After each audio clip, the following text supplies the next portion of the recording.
What's up, everyone? This video is gonna be a response to BamaTye's video on ESPN versus Christian rights.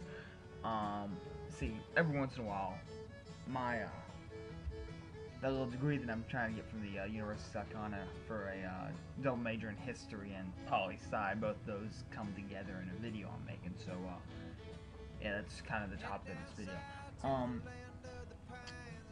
First of all, look, there were some interesting comparisons. There were some interesting things that you gotta have between the Dixie Chicks and what Hank Williams Jr. said. I don't condone either. I believe that the position of the president deserves a lot more respect than people give it these days, because you can disagree with him. You can say that you disagree. That's in your entire right to do that. But I personally believe that you should respect the position to never say something like that. Point blank, who would I say is worse? I think Hank Williams Jr. was making a joke, but I would kind of say that what he said was worse. But in all honesty, it is completely up to ESPN and the Christian rights groups to do what they did. I mean, all the Christian rights groups really did was say, hey, let's ban these, we don't support what these girls did. Their members didn't support what these girls did, and they ended up getting basically blackballed because of it. And, Hank Williams Jr. is going to get taken off ESPN because they consider what he said a liability. Look, you're entitled to what you say. First Amendment protects freedom of speech. That's true. But don't confuse freedom of speech with freedom from consequence of freedom of speech. Words carry a lot of weight these days, more weight than I like.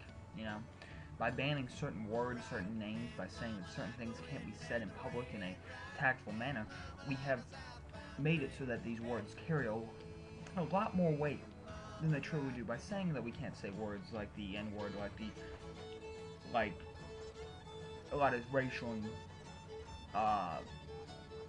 stereotypical words, we've given them weight, and we have caused them to be large insults, when if we had just allowed them to just go out there and be regular words like, you and I, stupid, and, all these things, they would not have as much weight as they do say. Now, as far as representing the Confederate flag, look, I mean, to me at least, the Confederate flag is more about a culture. It's more about a people. Now, you can say what you want about what the message behind it is. The message behind it, in my opinion, is states' rights. You admitted yourself that it was about state taxes and states' rights. Now, look, I'm not going to sit in and condemn slavery. I'm not. I'm a libertarian, basically. I'm a Republican libertarian with a little bit of objectivist in there, so I'm a big mix of things, which you typically find with political science majors. A lot of political philosophies, and one not blindly following a party, but still back to what I'm saying. The South needed slavery. We shouldn't condemn the South having slaves. I mean, we have this negative connotation about slavery. It was necessary in the farming system to have it.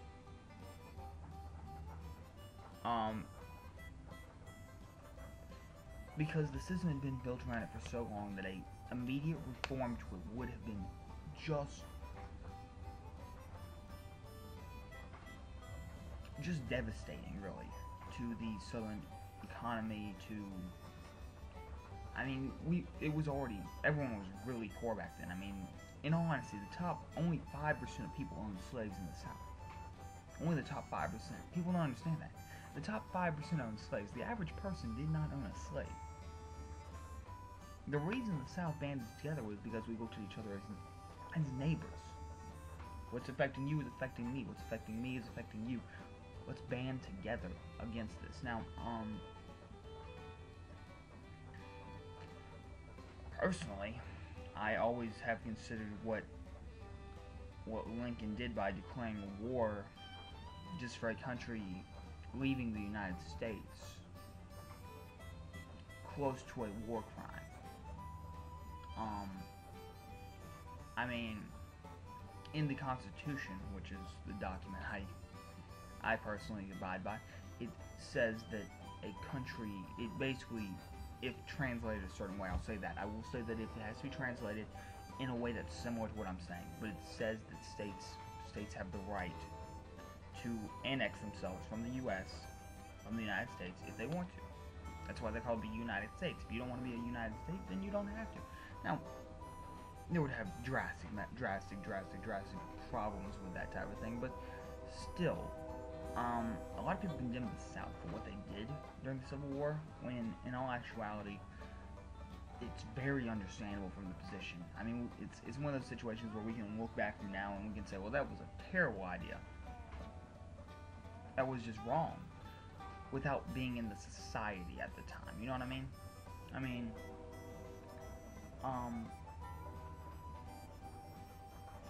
I think it was Thomas Jefferson that once said that the South will have slavery until we start slowly waning them off of it. We never waned them off of it.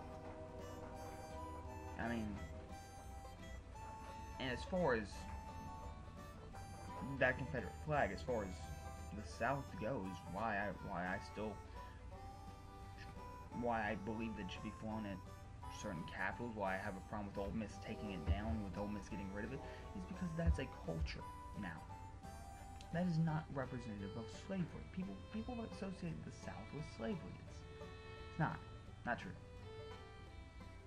I mean, and if anyone thinks that the North was anti-slavery, that's ridiculous.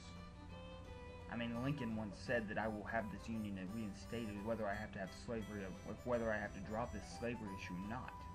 The Draft Day riots, for Christ's sake, when Irish people were being brought off the boat and enlisted into the New York regiments, and eventually they just said, we're done with this. We don't believe in this war. We don't believe in fighting a state because they want to have slaves. I mean, look, it's a very sticky situation to start just making generalizations about the South and saying that it was created because of slavery, and then say that that was necessarily wrong. I'm just warning you there. You know, like I said, I don't condone slavery. Actually, I quite frankly condemn it. But I mean, you can't condemn the South for its actions there. But as far as ESPN firing Hank Williams Jr., I have no problem with that. I have no problem with that.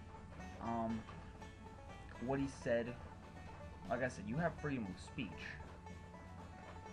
but when you represent a company the way he does, that's when freedom of speech is not. Freedom of speech is protected in. It's just the fact that that the consequences of your actions will still act. I mean, you can go out there and protest whatever the fuck you want. I mean, it's like those Southern Bell Baptists. Southern Bell Baptists that were out there protesting soldiers' death. Protesting soldiers' death, saying that it's because we support gay marriage. It's because God doesn't like us. Sure, they're completely able to go out there and picket. Everyone thinks they're insane.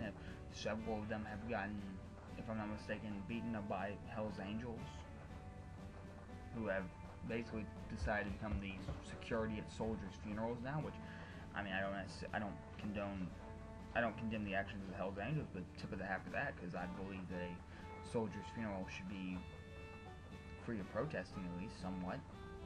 I believe that they deserve more respect than that. But at the end of the day, the argument that you're trying to make here is a very simple argument for why Hank Williams Jr. should be fired. I mean, should not be fired. Or, of course, why the Dixie Chicks shouldn't be blackballed. Because, like I said, just because you have freedom of speech doesn't mean you're free from the consequences of what you say. That's why you kind of need to watch what you say when you're in a workplace, etc.